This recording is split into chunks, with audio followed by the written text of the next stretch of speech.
Municipal వర్కర్లను ఇవ్వాలి 25,000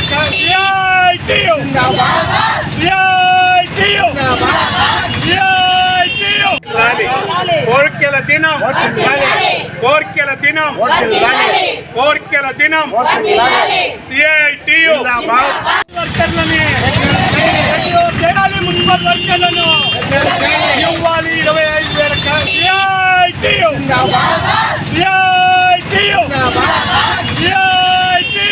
ప్రధానంగా July 10వ తేదీ కోరికల దినోత్సవం దేశవ్యాప్తంగా సిఐటి ఆధ్వర్యంలో జరుపుతున్నాము. మేము ఇక్కడ ఎమ్నూరు టౌన్లో స్థానికంగా మండలం లెవెల్లో మేము కూడా చేస్తున్నాము. ఏమంటే గత ప్రభుత్వంలో మా డిమాండ్స్ ఏవైతే ఉన్నాయో అవి జీవోలు ఇస్తామన్నారు. ఆ జీవోలు ఇప్పుడు ఈ ప్రభుత్వము అమలు చేస్తామని చెప్పినారు.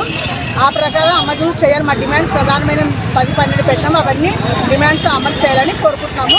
సిఐటి నాగలక్ష్మి. ఈరోజు రాష్ట్ర వ్యాప్తంగా కూడా అంగన్వాడీలు కానీ, ఆశాలు కానీ, మున్సిపాలిటీ వాళ్ళు కానీ సంవత్సరాల తరబడి ఈరోజు ప్రభుత్వ పనులు చేస్తూ ఉన్నారు. వాళ్ళని రెగ్యులరైజ్ చేస్తామన్నారు. మరి ఇప్పటి వరకు కూడా రెగ్యులరైజ్ చేయలేదు. వాళ్ళని వెంటనే రెగ్యులరైజ్ చేయాలని మేము ఈ సందర్భంగా డిమాండ్ చేస్తూ ఉన్నాం. చనిపోయిన కుటుంబాలు కూడా ఉన్నాయి. చనిపోయిన కుటుంబాలకి కారుణ్య జీవో ఏదైతే ఉందో ఆ కారుణ్య జీవోని అమలు చేయాలి. వాళ్ళని వెంటనే పనిలోకి తీసుకోవాలి. సుప్రీంకోర్టు తీర్పు ప్రకారం ఏవైతే జీవోలు ఉన్నాయో ఆ ప్రకారం ఈరోజు కనీస వేతనం ధరలకు అనుకూలంగా తక్షణమే 26,000 చేయాలని, పెన్షన్, గ్రాట్యుటీ, మెడికల్ సెలవులు, మరి చనిపోయిన కుటుంబాలకు ఉద్యోగాలు ఇవ్వాలని, మున్సిపల్ కార్మికులు ఈరోజు ఎమ్మెల్యేలో 10 మంది చనిపోయారు. వాళ్ళు కూడా ఈరోజు రోడ్డున పడ్డారు. వాళ్ళు తక్షణమే ఉద్యోగాలు ఇవ్వాలని, మరి కమిషనర్ గారు ఈరోజు మున్సిపల్ కార్మికులకు సెలవులు ఇవ్వకుండా వెట్టి జాగ్రత్త చేపిస్తున్నాడు.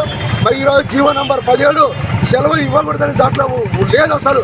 కానీ అడ్డదారులో ఈరోజు సెలవులు ఇవ్వకుండా చనిపోతే కూడా అనారోగ్య మోసం కూడా ఈరోజు డ్యూటీలు చేయాలని చెప్పి ఈరోజు చాంటిన్స్పేటలో మున్సిపల్ కమిషనర్ గారు చేస్తున్న దానికి మేము వ్యతిరేకిస్తూ సిఐటి ఆధ్వర్యంలో వాళ్ళకి సంపూర్ణంగా సెలవులు, మెడికల్ సెలవులు, ASHA, anganwadi, municipal contract outsourcing కార్మికులు అందరూ కూడా రెగ్యులర్ చేస్తామని చెప్పి హామీలు వచ్చి పదవులు చేపట్టారు. తక్షణమే కేంద్ర రాష్ట్ర ప్రభుత్వాలు ఆయా రంగాల్లో ఉన్నటువంటి వాళ్ళు కూడా రెగ్యులర్ చేయాలని సిఐటిగా డిమాండ్ చేస్తుంది. నా పేరు రామ్.